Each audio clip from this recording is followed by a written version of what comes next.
Good day mga ka-farmlat! Welcome dito sa Lopez, Quezon kung saan maglo-locate na naman tayo ng isang napakagandang property. So itong property na to ay along Barangay Cemented Road na po. So kompleto na po ito, wala sa source ng kuryente, and then meron po tayong source ng tubig. And then at the same time, tayo po ay may frontage po dun sa ating pinaka-barangay road. And then plus pa po natin, hindi tayo mapapanglaw kasi marami na po tayong kapitbahay. Ayan, so may nagtutugtugan pa.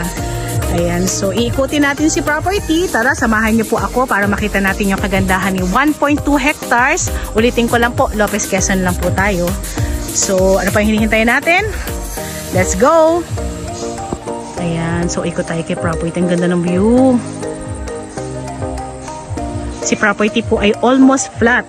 So, napakaganda po. And then, bagay na bagay po dun sa mga buyers ko po na gusto po ay pagbaba nila ng sasakyan. Ayan, property na agad. Ayan, so ikot pa rin tayo. So si property po ay merong nasa 80 to 100 meters po na frontage po dun sa pinakakalsada. And then kagandahan, ulitin ko lang po, tayo po ay along Cemented Barangay Road na.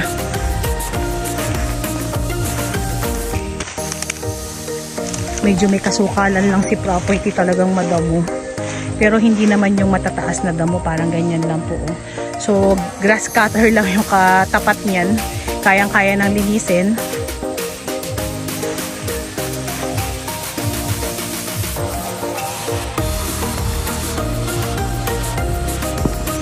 Yan, ang ganda ng view dito. So, mapapansin po natin, may mga bagong tubo na niyog, and then at the same time, meron din naman tayong mga namumungang niyog na po meron tayong papaya dyan. And then meron nakapaloob ditong 2 puno ng lansones.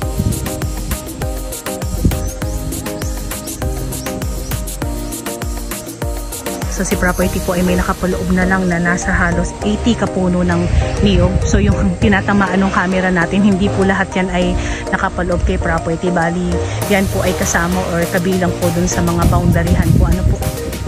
So natatamaan lang nung camera natin. Pero 80 pieces na lang po yung pinaka-niyog na nakatanim.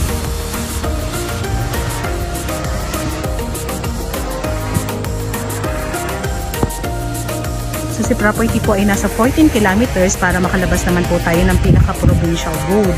So yung 14 kilometers naman po na yon ay mixed na po yun. So meron na tayong cemented road, and then meron po tayong mga rough road na dadaanan.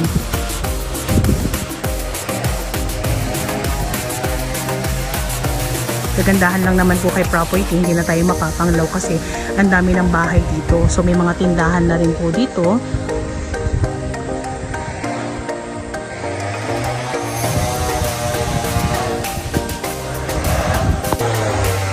So yan, lakad pa rin tayo. Ikot pa rin tayo kay property. So ulitin ko lang po, si property po ay almost flat. 100% semi-flat.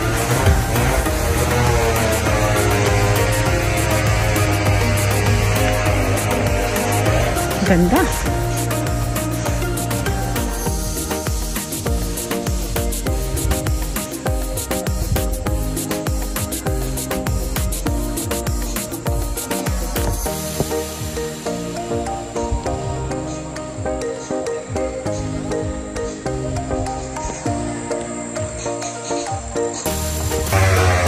So yan, meron tayong mga puno ng saging na nakapaloob kay property. So estimated po natin nasa 100 yung ating mga puno ng saging po dito.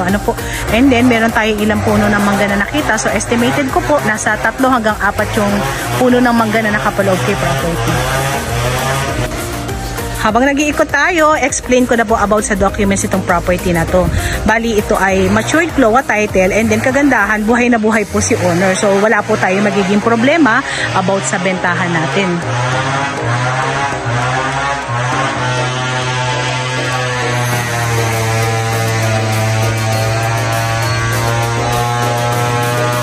Tanaw na tanaw dito yung mga katabing bahay ni property.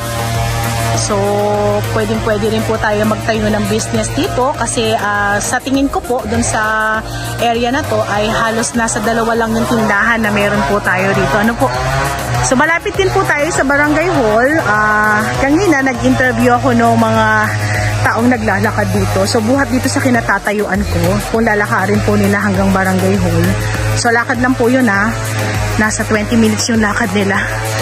So sa ngayon po kasi, yung pong pinakapapunta dun sa may Barangay Hall is tatawid pa po ng pinakasapa.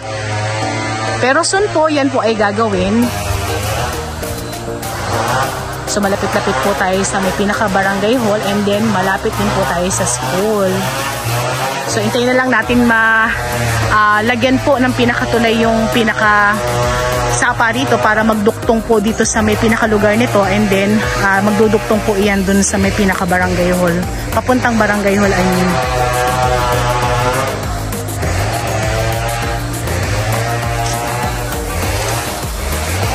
Madali lang ikutin si property kasi wala tayong mga upland na pupuntahan or lalakaran.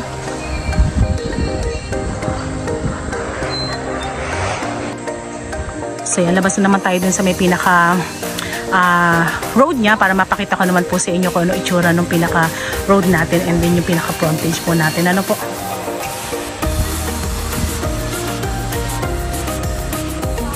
Yan, sa mga buyers ko po na naghahanap ng hindi kalakihan na lupa. And then at the same time, kagaya po ng sabi ko kanina, pagbaba nyo ng sasakyan, property na agad. And then at the same time, ito po ay halos kapantayan po ng pinaka-road. Ano po? So, kayang-kaya pong ipasok ang ating car.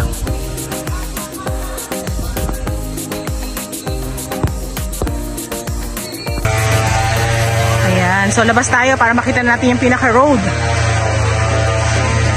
Super sukal. Yan, may bahay dito agad.